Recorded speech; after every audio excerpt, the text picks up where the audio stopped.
Okay, so today we're going to start with going over something we've already learned. And we learned this, oh goodness sakes, it was probably about 3 weeks ago. And so if I give you a linear equation, a straight line, we can see here we have a positive slope, we can see we have a negative y-intercept. And if I asked you to show me what are the procedures necessary to find the inverse, this is what you do. You're welcome to just watch me go through this problem. I'm going to hit this problem with 4 different entry points. So the first step here is going to be to switch the x and y. The next step will be to isolate the y. So I'm going to do PEMDAS backwards, get rid of whatever needs to be added or subtracted. Then multiply or divide, and then remember this 3 has to be shared with both the left side and the right side.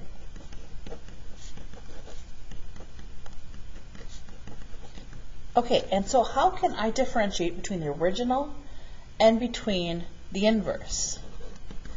So this represents the original, and this represents what I believe to be the inverse. And we use this little symbol up above. Okay, that's the procedural way in order to identify the inverse. Now, is there anything else that I can do here? So I'm going to show you 2 different ways using Desmos. So I'm going to come up to Desmos, and I'm going to plug this in. Y equals 3x minus 6. Let me allow somebody into class here. So this is the equation, and I'm going to make a table of values just looking here. So let's see here. 0 goes with negative 6. I'm going to write that down. Again, you're only watching right now. 0 goes with negative 6. 1 goes with negative 3. 2 goes with 0. Let's do one more. And 3 goes with, it should be positive 3. There we are. So why does that matter? I just was able to look at the equation. Remember, this is my inputs. If I inputted 0, 1, 2, or 3 into this original equation, the outputs, the y values, would be negative 6, negative 3, 0, and 3 that correspond to each one of these. Now let's look at this particular equation. I'm going to make another set of values. This time I'm going to switch the equation, and I'm going to go to what I've identified as the inverse. Okay, and now yes, there is a wide range of values here I can look at, but I'm going to specifically check and see if I would flip this and go, okay, negative 6, 0, negative 3, 1, 0, 2, and 3, 3. I want to see if I would take the inputs of the original and make them the outputs of the inverse, and likewise the outputs of the original would become the inputs of the inverse. I want to see, can confirm, is this true? So all I've done is I've taken the x and y's, or the domain and range, and I've just flipped it. That's another way to confirm that the 2 functions are inverses of one another. So I'm looking this up. Is negative 6, 0? Negative 6, 0 is there. Okay, so I come down here. Negative 6, 0, I've just confirmed. They all have to work, not just some. Now I'm going to check with negative 3, 1. Negative 3, 1 is here. Get to it right there. Oh, you guys can see that it is there. Negative 3, 1 again is here. There's our negative 3, 1. We can see 0, 2, and I can see that 3, 3 is also there. 3, 3 is also there. There we go. So I've just confirmed that the 2 are inverses of one another simply by taking the x's and the y's and switching them places. So switch the places. Again, whether you use the term x, y's, input, output, domain, range, we can see that again, once again, because you're going to have to be able to articulate this in writing on the test on Monday. The domain of the original becomes the range of the inverse, and the range of the original becomes the domain of the inverse. They switch places. It's the second way I've been able to show. I found procedurally how to find the inverse. I proved their inverses. And now a third way, we're going to look at 4 ways today before we add in radicals. A fourth way is to type in y equals x, and now y equals 3x minus 6. What we see in green for a function was what we referred to as the original function. What we see in red was the inverse, And then y equals x. Remember, y equals x. If they're inverses of one another, I should be able to fold right along the line, in this case the blue line, and the two would reflect across that line, which means they would end up being right on top of one another. And visually we can see that that does work. So that's the third way. Again, they reflect across the line, y equals x. Now let's keep going with that y equals x. So I've done 3 ways right now. They reflect across y equals x. The domain and range of switch. We've done procedural math. And now the last one that's brand new to you this year is composition of functions. And I do believe on your test you have to show all 4 ways. So it's important you do know all 4 ways. This one is weighted the most. So here's the first equation. And here's the second equation.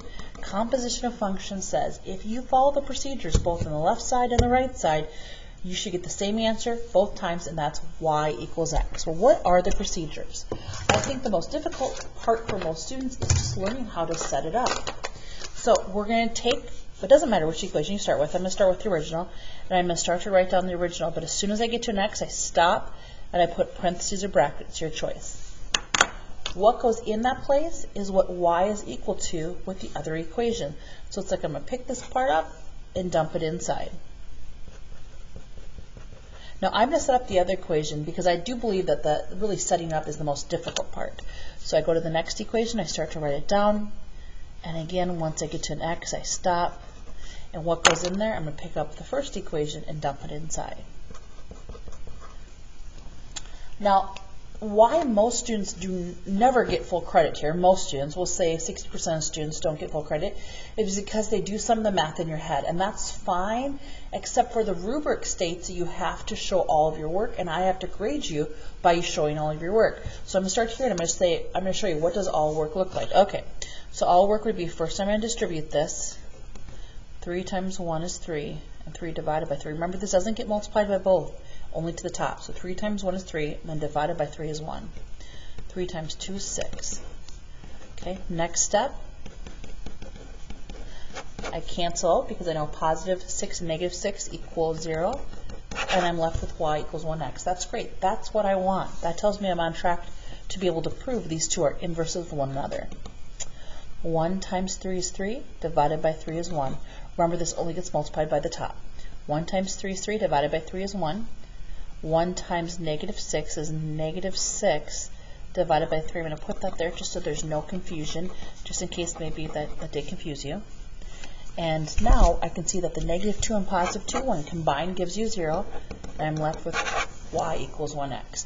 I proved by composition of functions they're inverses of one another. I was able to articulate how the domain and range were related with both the inverse and the original. I showed the procedural math how to get it, and we looked at the graph to show that the two functions reflect across the y-axis. Not based on your speed can you keep up with me, but on your understanding, can you please provide me right now with a 1 through 5 to share with me how well did you understand what I just covered?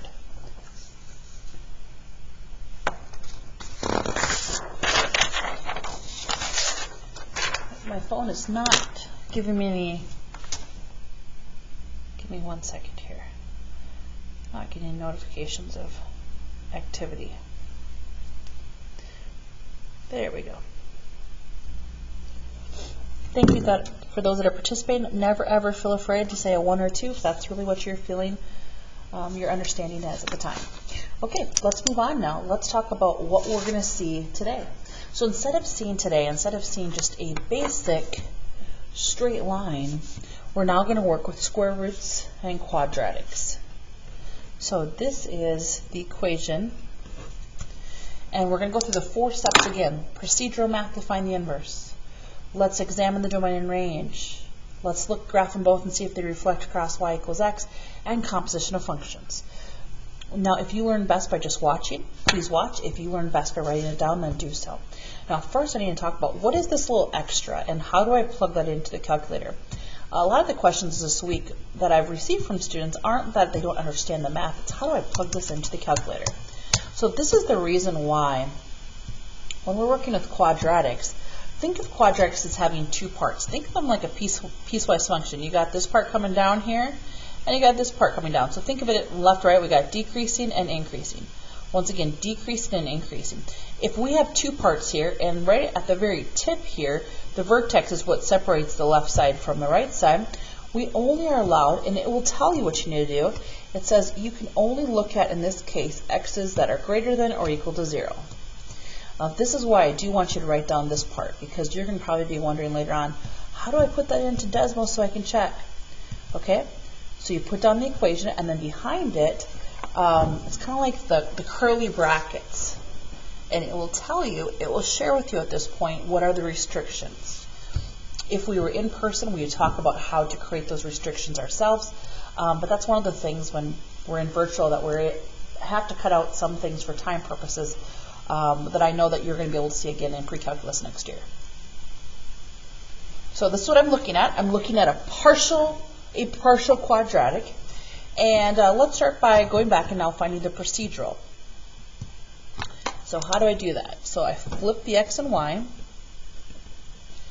and now I'm going to solve for y. So I start by subtracting 3, and before I go any further, this was the confusion in a different class. I'm going to come over to the side. Totally different problem.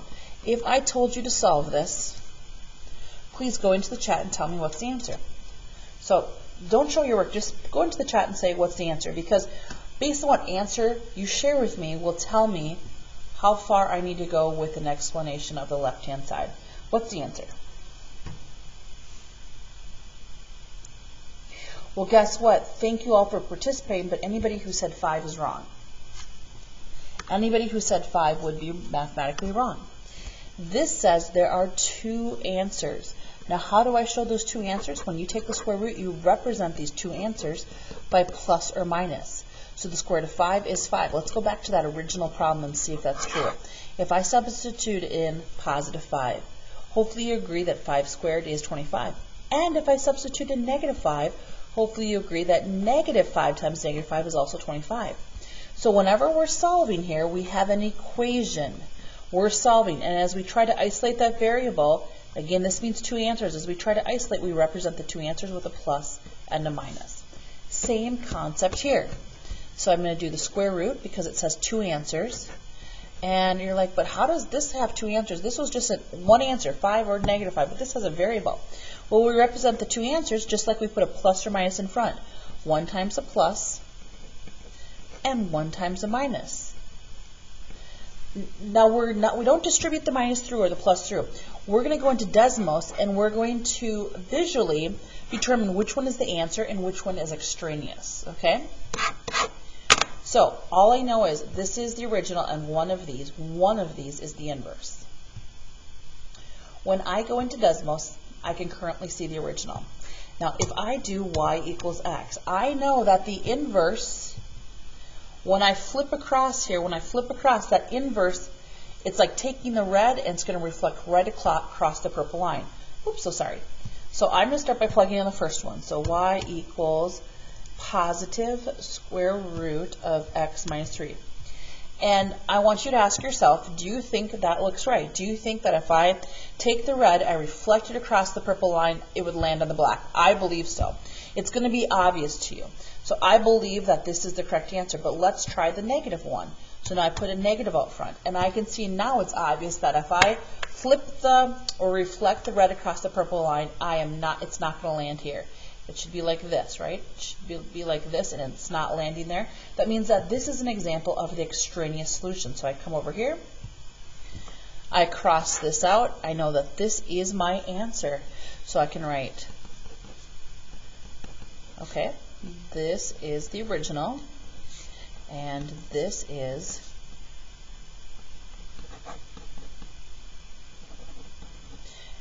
the inverse. Now, again, do you need to put a plus sign out front? You don't, but if it was negative, you would have to. A common mistake is students want to distribute that through the radical. That's not possible, not mathematically possible. So these are what I believe to be the original and the inverse. Again, and I'm showing you here that I believe that this proves, when I make this the correct one, this proves they're inverses of one another simply by looking at the graphs. So I've done 2 of the 4. I'm now going to take this away, and I'm going to test you. Are you ready? I'm going to go right over the top of this. You can see this is 0, 3. I'm going to provide you right now with 20 seconds on your paper to write down what you think the domain and range of this function is that you see in red. 20 seconds begin on your paper.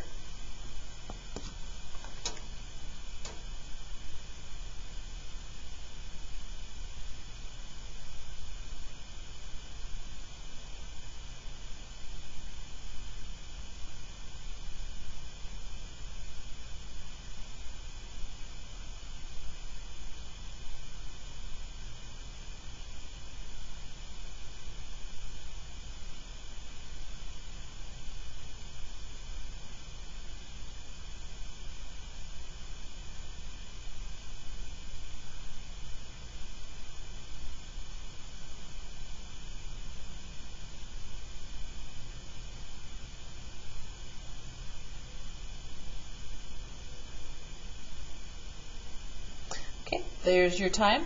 So let's look at it together.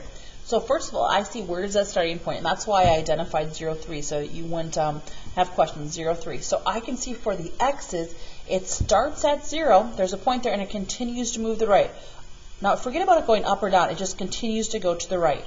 So for my domain, I'm going to say that the original has a domain that starts at 0, we include it, and it continues to move to the right. Now the range of this starts at a value, the y value of 3, it's included, and it continues to move up. Can you please do me a favor? Can you go into the chat, be honest with me, and give me right now a thumbs up or thumbs down if you understand how I did the domain and range. Thank you again for your participation. Never be afraid to make a mistake here in giving feedback. Thumbs up, thumbs down. Okay, I'm going to switch over. Today's lesson won't be that long, so hold tight. Now I'm going to take this away, and I'm going to put in this one. And I can just go to the top so you don't see that. Okay, so now this is what we thought, or what I determined to be the inverse. Same thing, but this time you have 15 seconds. Please write down the domain and range on your paper.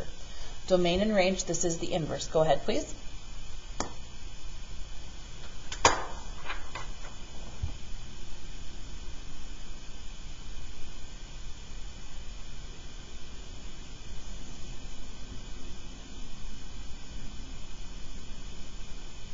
Okay, so x values start at 3, and then they continue to move to the right.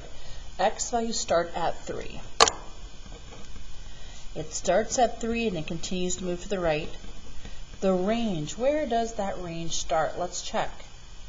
The range, which is associated with the y, starts at a value of 0, and it continues to move up. Starts at 0, it's as low as it goes, and continues to move up. When we did the first problem, remember how the x's, which can be called the inputs or the domain, became the inverse's range, and the outputs or the y's or the range became the x's for the inverse. See how they just flip places? Look at this. I know that I did the math correctly because the domain became the range, and the range became the domain. Now, when you articulate for your test, you need to be specific. Whether you use domain, range, input, output, x's, or y's, you can't just say domain becomes range, range becomes domain, or you can't put they just flip. You'd have to say the domain of the original becomes the range of the inverse. The range of the original becomes the domain of the inverse. Okay? So far with this particular problem, we've gone over 3 ways. Again, this is one way, this is 2 way, and then when we saw that they reflected across the line y equals x. That was the 3rd way. Can I have you go into the chat right now? I really appreciate the feedback. It tells me how, if I'm going at the correct speed, it also tells me your level of understanding. Can I have a smiley face or a frown and your level of understanding, knowing you have a test on this on Monday, your understanding of the first 3 parts, please. Smiley face or frown.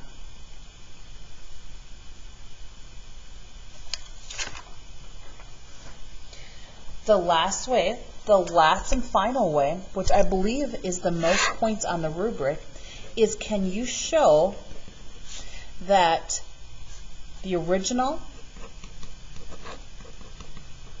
and the inverse, can you prove to me using composition of functions that they are inverses one another? Again, I think the setup is the hardest for most students, so I'm going to go through and just set it up here. And so all I did is I rewrote it, but wherever there was an x, I stopped and either put brackets or parentheses and left a space. What goes in that space? The opposite equation. It's what y is equal to. Square root of x minus 3 and x squared plus 3. If you get that part, the next part is, remember, I can't read your mind, which means you need to show every single step. So although I think the first step, this is the mistake. Watch real quick. This is the mistake most students will make, and then I'm going to come back to this.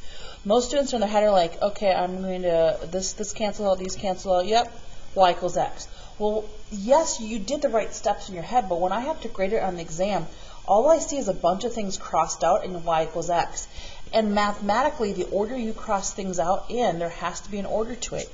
So how should you do it? To illustrate to me that you do understand the correct order, you need to do it one step at a time. So the first step would be the square root and the square cancels out. Then I bring down x minus 3. That'd be in parentheses or brackets, your choice. And then last is adding or subtracting. If you've forgotten what is the order, you're following PEMDAS down. So you're getting rid of the squares. You're doing adding or subtracting last. Okay, got this? Now it's a little different over here. We have y equals x. When you solve this one, you have to first do what's inside before you can get rid of the outside. So over here, I'm going to first get rid of inside. I'm going to combine like terms inside. So I showed that step.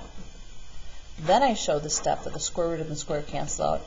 And now I've proved, if I move this up, I've now proved that the two equations are inverses of one another. All right, we're going to move on to the next mini lesson, which will be very quick. The next mini lesson is, we're only going to do a few problems with this, but can you show me on a graph, can you provide me two things? So we're going to go back to what we learned yesterday, which was about square roots and cube roots. Let's just work with square roots. That's what your test will show. This is the parent function. And so I'm going to make it, let's go red, and I'm going to make it, if I come up here and hit settings, I can make it dotted. And on your test, just so you know, it will be dotted as well. And it will say something to the fact that the dotted line represents the original function or the parent function. And then it's going to provide you with something else. And I wish you couldn't see this. I wish this was kind of invisible to you, but I don't have the ability to do that. So it's going to provide you with something else. And I'm going to switch the color here again. On yours, you'll be able to differentiate between the two because one will be dotted and one will be solid. And again, if we were in person, there's ways that I would make it more rigorous by changing the number in front. I'm not going to do that for you. I'm not going to do that for you on this district exam. So know that the number in front, the stretch or the compression factor, is not going to change. What's going to change is that we're going to shift it left or right, and you're going to shift it up or down. So the two things in this mini lesson that I want you to be able to do is, if I provide you a graph like you see with the purple and the red functions, I want you to be able to articulate in writing, or you can do it verbally right now, what's happening. What's happening from the red to the purple? That's the first thing. And then the second thing is, can you write me an equation for the purple function? So what's happening? Well, the first thing I do is I always figure out, well, where does this start? So I click on the very end. Okay. Because we're assuming we can't see this, by the way. Remember, that's not going to be in your test. So I click in the very end, and I can see it's 2, 3. So for the purpose of you and I working together in this, I'm just going to label that 2, 3. Okay, so to get there, we had to go to the right 2 and up 3. We had to go to the right 2 and up 3. Let me let somebody into class here that just got kicked out. So again, right 2 and up 3, right 2 and up 3. So that's what you'd have to verbalize. Whether you say up 3 and right 2, or you switch the order and say right 2 and up 3, makes no difference. Makes no difference the order that you describe them. Now, how do I write an equation of this? Well, this part you do have to know. So you do have to know that what goes inside represents the vertical shift. So if it went to the right 2, it's opposite, and then it went up 3. Lies to you on the inside, tells the truth on the outside. Again, I know we've gone over this with every function this year, so this is the 4th or 5th time, but I want to make sure you feel confident doing it. Let's switch it up again. Again, pretending like you couldn't actually see this. So the first thing I look at here is I want to identify where's this point where it starts. It's at -1, -4.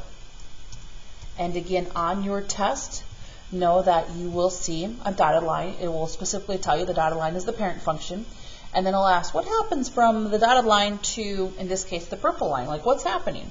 So you'll have to be able to write that, in this case, it shifts to the left 1 and it shifts down 4. I do want to tell you, don't worry if you say down 4 and left 1. Like, the order you say them in does not matter. Now, how do I write that in terms of an equation? Shifts to the left 1, it lies to you. Down 4, it tells the truth. Can I have a 1 through 4 right now based on your understanding of doing this procedure? 1 through 4, please. Oh, 1 through 5, excuse me, 1 through 5. 1 through 5.